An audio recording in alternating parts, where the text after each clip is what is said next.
Hello sir, ನಿಮ್ಮ ಹೆಸರೇನು? Madam, ನಮ್ಮ ಹೆಸರು ಕಾರ್ತಿಕ್ ಅಂತ. ನೀವು ಏನಕ್ಕೆ ಬಂದಿರೋದು ಇಲ್ಲಿಗೆ? ಇಲ್ಲಿ ನಿಕ್ಕೋ ನೋಡಕ್ಕೆ ಬಂದಿದ್ದೀರು. ಟ್ರಿಪ್ಗೆ? ಹೌದು ಮೇಡಮ್. ಎಷ್ಟು ದಿನ ಬಂದಿದ್ದೀರಿ? ಒಂದು 3 ದಿನ. ಓಕೆ, ಇನ್ನೂ ಎಷ್ಟು ದಿನ ಇರಬೇಕು ಅಂತ? ಅಷ್ಟೇ ಮೇಡಮ್, ಸಾಕು. ತುಂಬ ಆಯಿತು. ಹೋಗ್ತಾ ಇದ್ದೀರಾ ಇವಾಗ?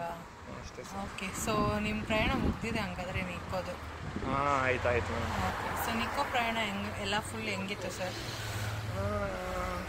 ತುಂಬ ಚೆನ್ನಾಗಿತ್ತು ಮೇಡಮ್. ಆಯಿತು, ಸ್ವಲ್ಪ ಬಿಸಿಲು ಇವಾಗ, ಅದಕ್ಕೆ ಕೂಲಿಂಗ್ ಇಲ್ಲ. ಇಲ್ಲ, ನೆರಳ ನಿಂತಿದ್ದೀರಲ್ಲ ಸರ್? ಬಸ್ಸು ಕಾಣಿಸ್ತಾ ಇಲ್ಲ ಬಿಸಿಲಿಗೆ. ಆ ಥರ. ಓಕೆ, ಚೆನ್ನಾಗಿತ್ತು. ತುಂಬ ಚೆನ್ನಾಗಿತ್ತಾ? ಊಟ ಎಲ್ಲ ಸರಿ ಹೋಯ್ತಾ? ಊಟ ನೋಡಿ, ಇದೇ ರೆಸ್ಟೋರೆಂಟಲ್ಲಿ ಕಾಣಿಸುತ್ತಲ್ವ? ಇದಾ? ನೈಸ್. ಓಕೆ, ಬಸ್ ಬಂತು, ಹೌದಾ? ನೋಡೋಣ. Okay sir, thank you, bye.